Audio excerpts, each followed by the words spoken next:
La semana pasada, Byron estuvo comenzando con esta serie y estamos mirando a los conflictos, estamos mirando a los desacuerdos, ¿verdad? Y cómo vivir en paz, cómo ser agentes de paz. Y entonces, él leyó un versículo que es bien interesante, Romanos 12, 18. Dice, si es posible, en cuanto de ustedes dependa, estén en paz con todos los hombres. Entonces es interesante porque ya el versículo admite que esto es difícil. ¿Lo vio? Si es posible, así en Puerto Rico, en Cuba también, ¿verdad? Si es posible, si es que tenemos la capacidad, en cuanto de ustedes dependa. O sea, ya nos dejó saber que la cosa es un poquito complicada. Pero ¿cómo nos va? Ya él nos invitó esta semana pasada a hacerlo. ¿Cómo nos fue esta semana? Pocos conflictos, muchos conflictos, ningún conflicto, todo en paz. Está difícil, ¿verdad? Pareciera que esto es muy complicado, sea con el compañero de trabajo, yo tengo algunos bien interesantes, sea con sus vecinos, hay vecinos difíciles, ¿verdad? A veces familiares, padres, tíos, primos, complicados. A veces su esposo, su esposa es parte del problema, ¿verdad? Así que los hijos, yo pensaba que los hijos chiquitos eran complicados, pero los teenagers están muy, muy fuertes también. Así que mucha compasión para ustedes, padres de niños adolescentes. Pero si le fue bien esta semana, ¿cómo le va el año? ¿Cómo le van los pasados 5 años, verdad? Pareciera que es difícil vivir en paz y a veces cuando hay paz es paz como temporera. Es difícil vivir en ese momento, ¿verdad? Y cuando hablamos de paz, no hablamos de ausencia de batallas. O sea, no estoy diciendo si se entró a los golpes con alguien o no. Estoy diciendo si hubo paz. Entre el 1947 y el 1991, Estados Unidos estuvo envuelto en un conflicto. No se disparaban, no habían batallas en persona, pero por todo ese tiempo, algo que le llamamos la Guerra Fría. Era hostilidades, era riñas, disensiones, contiendas. No estábamos activamente batallando, pero no había paz. Entonces, lo que vemos acá es, bueno, entonces, ¿por qué? ¿Por qué será que la humanidad vive constantemente con conflictos? Yo les tengo hoy una mala noticia y luego al final les tengo una buena noticia. Así que si aguantan la mala, ya al final les revelo la buena, ¿les parece? La Biblia dice que los conflictos nacen del pecado. Y luego la Biblia dice que todos hemos pecado. Así que si el conflicto nace del pecado y todos hemos pecado, ¿alguien se sorprende de que constantemente hayan conflictos? No.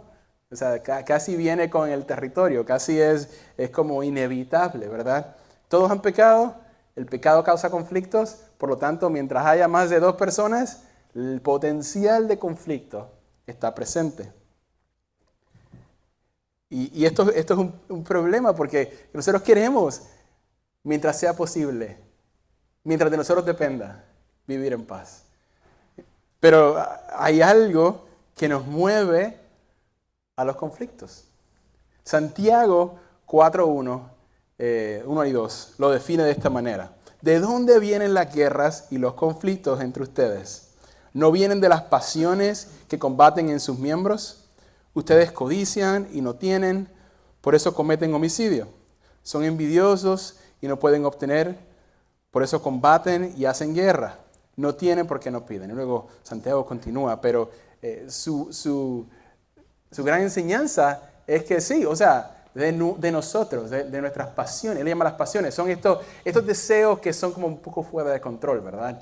Yo quiero tener esto y no lo puedo tener, así que me da coraje y me molesta. Y mira, mi vecino tiene un carro más bonito que el mío, entonces me da celos, ¿verdad?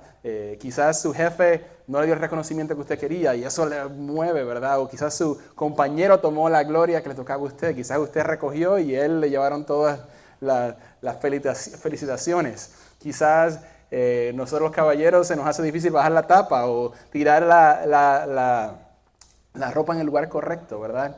O simplemente existimos, no embuste. Pero Es complicado, ¿verdad? Pareciera que siempre los conflictos aparecen, aun cuando pareciera que no hay razón. Y Santiago dice, sí, es porque somos humanos. Y desde nuestro interior, de nuestra condición de pecadores, se levantan estas pasiones que hacen que terminemos con conflictos. En Gálatas, Pablo lo explica un poco de otra manera. Él está hablando de dos tipos de árboles y está hablando específicamente de este dice que son los frutos de la carne. Esto es lo que ocurre naturalmente de la carne. Si tú tienes un árbol de manzana, pues va a tener manzanas. Si tienes un árbol de, ¿qué más? Mango. Peras. Va a esperar ese producto, ¿verdad? Esperar esa fruta. Sería muy extraño ver otra fruta. Entonces, Pablo dice, bueno, de la carne se desprenden frutos de la carne. Eso es lo que ocurre. Y cuando miramos la lista, no es sorprendente que estemos siempre con conflictos. En Gálatas 5, 19 al 21, él lidera. Yo voy a brincar algunos porque me quiero enfocar específicamente en unos que creo que son más pertinentes al mensaje. Pero en la lista que yo tengo dice enemistades, pleitos, celos, enojos, rivalidades, disensiones, que son riñas, contiendas, altercados, envidias. Todo eso sale naturalmente del árbol de la carne que tenemos. Y luego la Biblia dice, y usted y yo lo tenemos. Todos lo tienen. El que dice que no ha pecado es mentiroso, dice la Biblia. Entonces, pareciera que estamos como condenados a vivir constantemente en contiendas. O sea, si eso nace naturalmente del ser humano, si es parte de ser humanos y tener la carne, entonces, ¿qué vamos a hacer nosotros? ¿Qué nos espera en este mundo? ¿Cómo podemos vivir en paz? El problema es que encima de todo esto, pareciera que hay algo parte del pecado, y es que hace que nosotros vemos a otra persona y vemos bien clarito los frutos de la carne. Ay, es que esta persona es tan envidiosa. Ay, es que esta persona siempre quiere lo mejor para ella. Yo no soy así. Bueno, un poquito, ¿verdad? Pareciera que todos tenemos este virus del pecado, todos tenemos este virus que nos lleva a actuar de esta manera, a no tener paz porque se refleja. Pero a mi amigo, más que a mí, ¿verdad? A él, wow, tiene mucho de eso, yo tengo un poquito. Esto en la Biblia, la palabra habla sobre este fenómeno, donde usted y yo vemos en el otro más de estos frutos que en nosotros. Cuando estaba preparando para el mensaje, estaba estacionado en la luz de tránsito y miro por el retrovisor. ¿Han visto el retrovisor? De su derecha, ¿qué dice? Las cosas están más cerca de lo que parecen. Y me pareció bien interesante porque me parece que exactamente ese es el problema. Nosotros miramos para el frente y vemos este gran problema, ¿verdad? De este compañero que tiene todos estos problemas. Y luego nos miramos nosotros y nos miramos por el retrovisor. Y se ven chiquititas.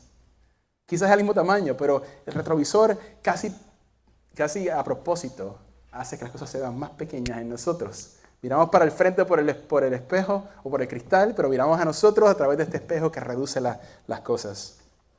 Jesús, hablando de esto en Mateo 7, 3-4, dice, ¿por qué miras la mota que está en el ojo de tu hermano y no te das cuenta de la viga que está en tu propio ojo? O sea, pequeñito y luego grandote, ¿verdad?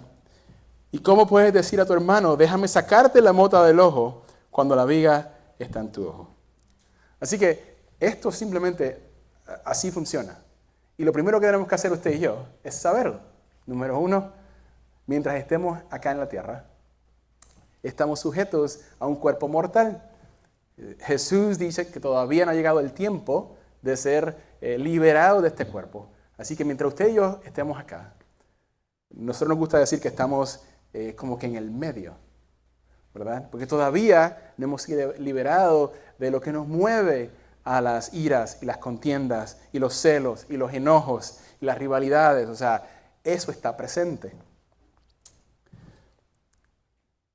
Pero lo que podemos hacer es estar conscientes de que si vemos en nuestro hermano, nuestro amigo, nuestro compañero, en nuestro enemigo, esta gran falta, hay posibilidades de que yo sea igual o aún más grande. Quizás no me estoy dando cuenta porque miro por este retrovisor que lo hace muy pequeñito. Así que esas son las malas noticias. Todavía, hasta que el Señor venga, vamos a tener que usted y yo lidiar con esto. Y eso nos va a mover a tener conflictos. Pero lo interesante de esto es que hay un antídoto para este virus. Muy bien. Me gusta decir que el Señor, que Dios no nos ha salvado de algo, Dios nos ha salvado para algo. ¿Me explico? A veces hablamos del cristianismo y decimos, bueno, ¿y por qué es importante que Dios venga? Bueno, para salvarme del infierno, para salvarme de estar lejos de Él. Pero me parece que Dios nos salva para algo, para ser parte de su familia, para ser parte de su cuerpo, para ser parte de su ministerio en la iglesia. Entonces, eso es importante porque significa que hay promesas hoy día, hoy en esta tarde, del Señor trabajando en su vida. No estamos simplemente pasivamente esperando que el Señor venga. Estamos hoy día siendo trabajados, siendo moldeados, siendo movidos a vivir vidas que traigan gloria al Señor. Dios nos llama, nos trae, nos incluye en su familia para que usted y yo seamos reflejo de quién Él es. Pero si damos frutos de envidia y contienda, entonces no vamos a lograrlo. Así que lo que tenemos es que usted y yo hemos sido salvados para que tengamos otro tipo de frutos. Dios no nos llama o Dios no nos salva porque lo hacemos, pero porque somos de su familia, ahora también podemos producir otro fruto. Así que este árbol de Josué a veces da peras, pero a veces tiene naranjas, ¿verdad? Bueno, esos son agrias. Vamos a pensar uno más dulce. Quizás un fruto, quizás hay peaches, quizás hay arándanos, quizás hay algo más dulce, ¿verdad? Y eso es donde estamos. Usted y yo somos un árbol que tenemos a veces unos frutos de la carne, pero tenemos el regalo, la oportunidad de dar buen fruto para que la gente diga, oye, ese árbol es diferente. Hay algo diferente ahí. En Efesios 2, Pablo describe esta condición de esta manera. Efesios 2, 1 al 3. Y Él les dio vida a ustedes que estaban muertos en sus delitos y pecados, en los cuales anduvieron en otro tiempo según la corriente de este mundo, conforme al príncipe de la potestad del aire, el espíritu que ahora opera en los hijos de desobediencia. Entre ellos también todos nosotros en otro tiempo vivíamos en las pasiones de nuestra carne. ¿Lo vio? ¿Vio la conexión? Nosotros vivíamos dedicados a hacer esto. Ese era nuestro único fruto. Satisfaciendo los deseos de la carne y de la mente. Y éramos por naturaleza hijos de ira. Lo mismo que los demás. Y yo creo que el primer paso en la vida cristiana es lo que Pablo está haciendo acá en Efesios 2. Reconocer que nosotros salimos de aquí. O sea, usted y yo, si no fuera por la misericordia del Señor, seríamos por naturaleza hijos de ira, separados del Señor, incapaces de dar buen fruto.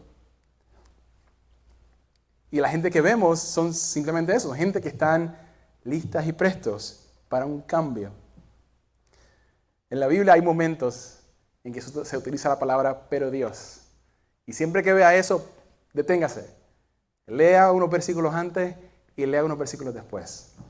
Porque acá, justo cuando él dice que nosotros vivíamos en nuestras pasiones, y nosotros se nos hacía casi imposible vivir fuera de estas contiendas y iras y celos, en el versículo 4 dice, pero Dios, que es rico en misericordia, por causa del gran amor con que nos amó, aun cuando estábamos muertos en nuestros delitos, nos dio vida juntamente con Cristo.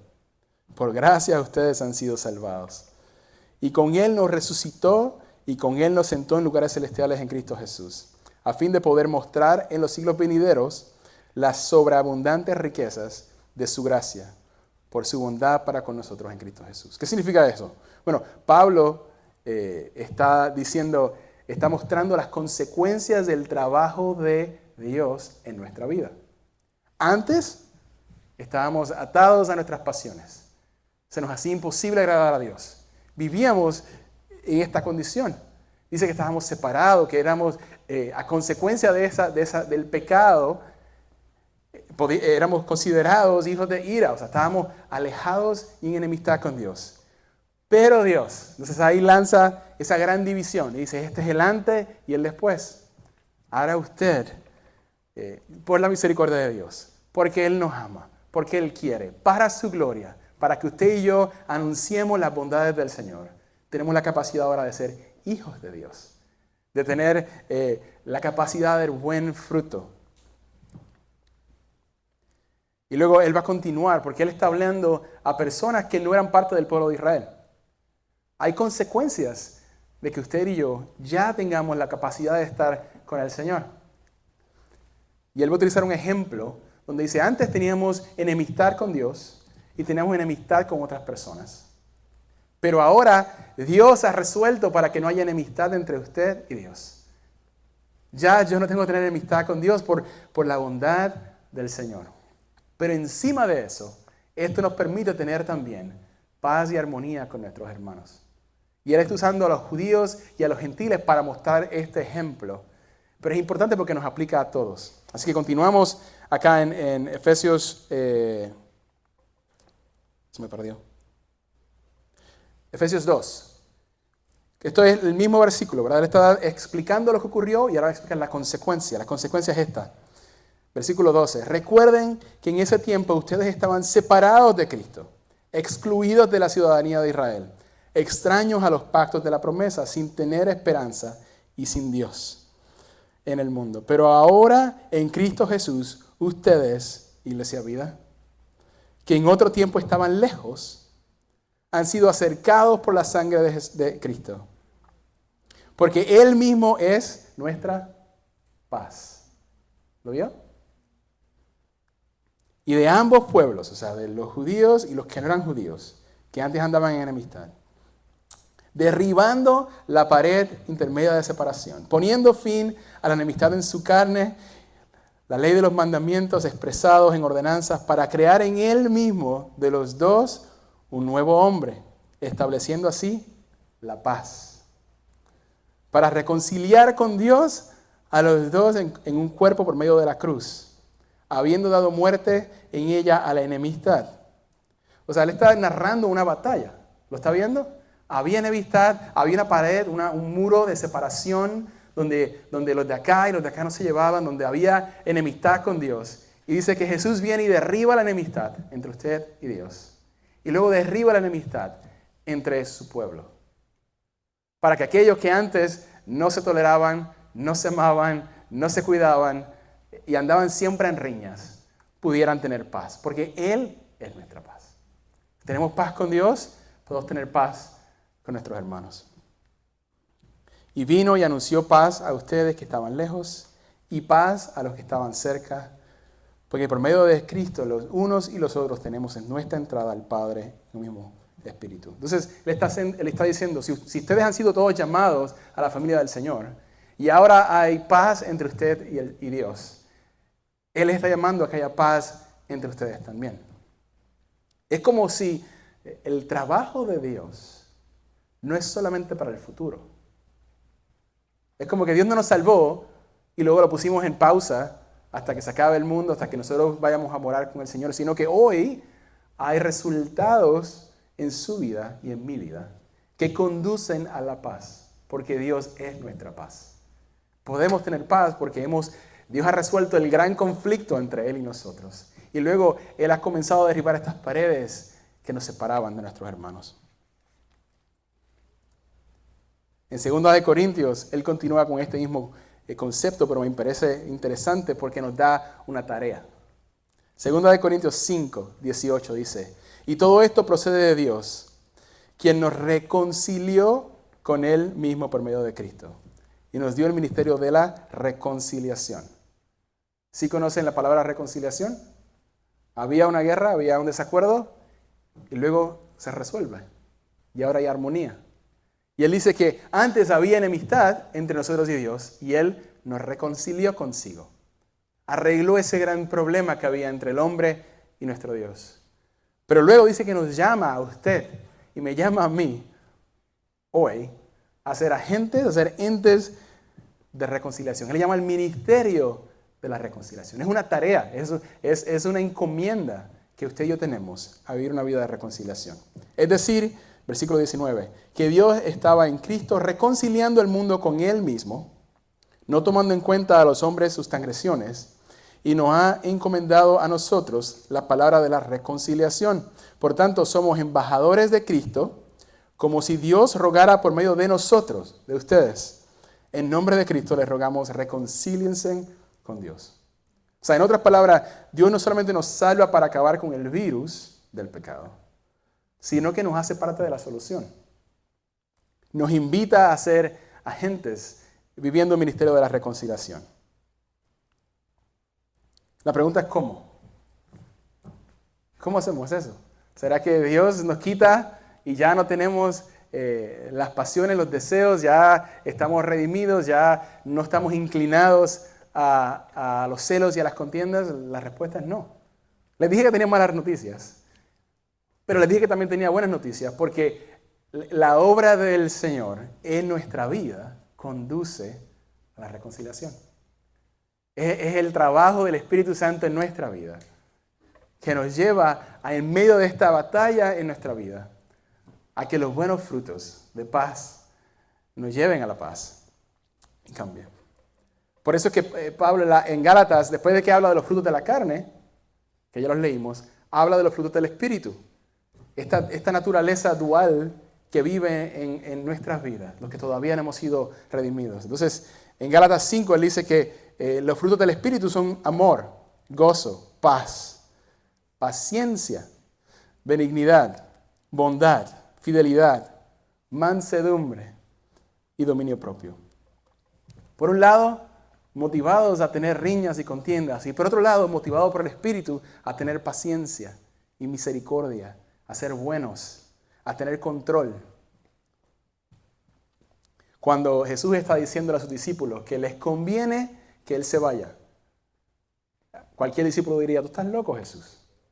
¿Cómo que nos conviene que tú te vayas? Si tú eres el creador del universo, si tú alimentaste a toda esta gente con peces y panes y te vimos caminar por encima de las aguas, ¿cómo es posible que sea mejor para nosotros que tú te vayas?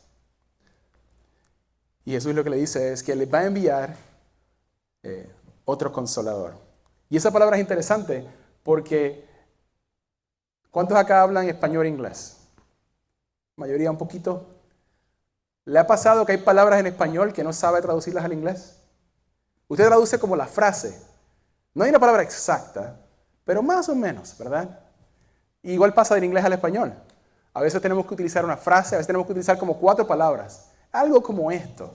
Bueno, algo así ocurre con esta palabra. En el griego se utiliza la palabra paracleto. Cuando llega este versículo dice que le va a enviar un paracleto. Y entonces los traductores por muchos años han debatido qué palabra utilizar. Solamente pueden escoger una. Entonces cada traductor ha utilizado diferentes palabras. La Biblia que nosotros utilizamos usa consolador, pero en otras traducciones se utiliza abogado, se utiliza ayudador, un ayudante, se utiliza un consejero, un intercesor, alguien que está a tu lado. Así que si tomamos todas estas palabras, lo que Jesús está diciendo es que usted y yo ahora tenemos un abogado, tenemos un asesor, tenemos un consejero, tenemos un ayudante, tenemos alguien que va a ser, hey Josué, hey, esa es tu carne.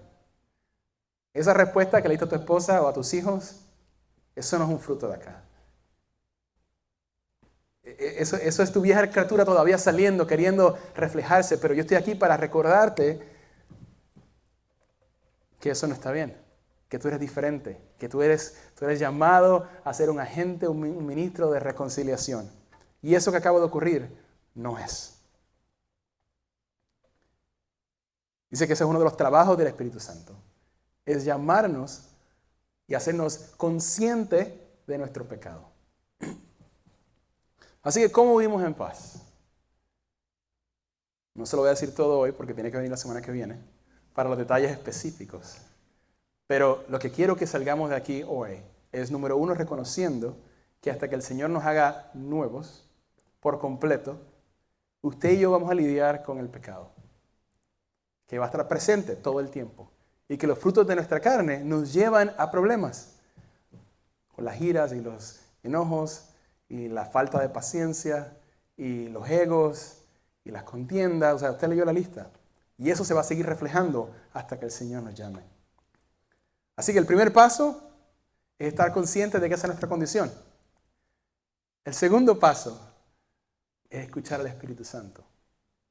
Es saber decir, ay, me acabo de dar cuenta que lo que está actuando no es lo correcto.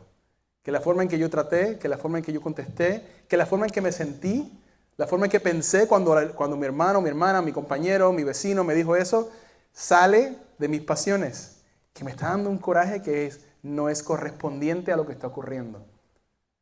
Que me está dando mucho más pensamientos que no provienen del Señor, provienen de mi carne. Paso número 2. Luego, paso número 3 es arrepentirse. Una vez reconocemos, el Espíritu Santo nos revela, nos damos cuenta de que estamos actuando no por los frutos del Espíritu, pero por los frutos de la carne.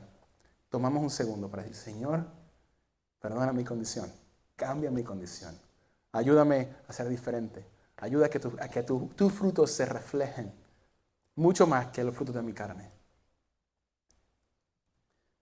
Y luego trabajamos, nos esforzamos a ser esos agentes, esos ministros, esos agentes de reconciliación. ¿Cómo lo hacemos? Bueno, teniendo amor, teniendo gozo, teniendo paz, teniendo paciencia. A Dios tiene que darle mucha paciencia porque tiene que lidiar conmigo todo el tiempo, ¿se imagina? Pero los frutos del Espíritu se hacen presentes para que podamos tener armonía en nuestro matrimonio. Benignidad, para tener bondad, para ser buenos. No porque se lo merecen, pero porque nacen de nuestra naturaleza del Señor. Él nos ayuda a ser bueno con quien no lo merece, tal y como Él ha sido bueno con nosotros, para tener fidelidad y mansedumbre y control, dominio propio. Así que nuevamente les invito, esto es un camino de toda la vida. Pablo cuando le escribe, creo que estudiamos esta semana en el grupo de caballeros, le dice, esto es como una carrera. Usted se cae, se tropieza y luego se levanta y sigue corriendo. Dice que él sigue corriendo hacia la meta, sabiendo de que lo que Dios ha comenzado lo va a terminar. Pero en el proceso hay momentos en que tenemos que arrepentirnos, darnos cuenta cuando tropezamos, cuando nuestra carne se refleja. Y gracias al Señor tenemos un consejero, un intercesor, un ayudante que nos da la oreja, que nos recuerda, oye Josué, eso no está bien. Y nuestra reacción a eso debe decir, bueno Señor, perdóname, cámbiame. Y luego vamos y seguimos lo que Byron nos va a decir la semana que viene. ¿Parece? ¿Qué tal si oramos y le pedimos al Señor que nos ayude en esto? Señor, reconocemos que mientras estemos en esta tierra, mientras no hemos sido completamente cambiados, vamos a tener momentos en que nuestra naturaleza se va a reflejar, donde nuestros frutos, Señor, de nuestra carne se van a reflejar en falta de paciencia, en quizás ego, quizás contiendas, iras, Señor, donde vamos a ver en el otro sus errores mucho más grandes que en nosotros mismos, Señor, y reconocemos que esto va a continuar ocurriendo, Dios. Entonces te pedimos, número 1, que tu Espíritu Santo que mora en nuestro corazón nos revele cuando nuestra carne, Señor, está saliendo y afectando nuestras relaciones, Señor. Cuando no estás obrando tú, Señor, para reconciliación, sino que nuestra carne está llevándonos a iras y contiendas y disensiones, Dios. Pero qué bonito que tú, Señor, por tu amor, por tu misericordia, Señor, porque era bueno para nosotros, nos regalaste, Señor, al Paracleto, al ayudante, al abogado, que vive en nuestros corazones, que está constantemente interactuando con nosotros. Señor, permítenos que seamos atentos a la voz de tu Espíritu, que podamos escuchar cuando nos corrige, que podamos estar atentos cuando nos llama la atención y que Él nos ayude, Señor, a rendir buen fruto, a ser misericordiosos como tú lo eres, a dar gracias como tú lo das, Señor, a perdonar y a ayudar, Señor, a amar a aquellos que quizás nos han herido, Dios, a poder cumplir, Señor, ese llamado que tú nos das, Señor, a mostrar a un mundo una luz diferente, algo que ellos no entienden, Señor, y que de esa manera podamos traerte gloria a ti, Dios. No por nosotros, sino por lo que tú haces en nosotros, Dios. Y te pedimos que resuelvas, que traigas paz, Señor, a cada familia, a cada persona aquí presente. Que ellos puedan, Señor, permitir que a través de tu Espíritu Santo, mientras de ellos dependa, mientras sea posible, podamos vivir en paz para tu gloria, Dios. Todo esto lo pedimos en tu nombre, Jesús, sabiendo que tú lo quieres hacer. Amén.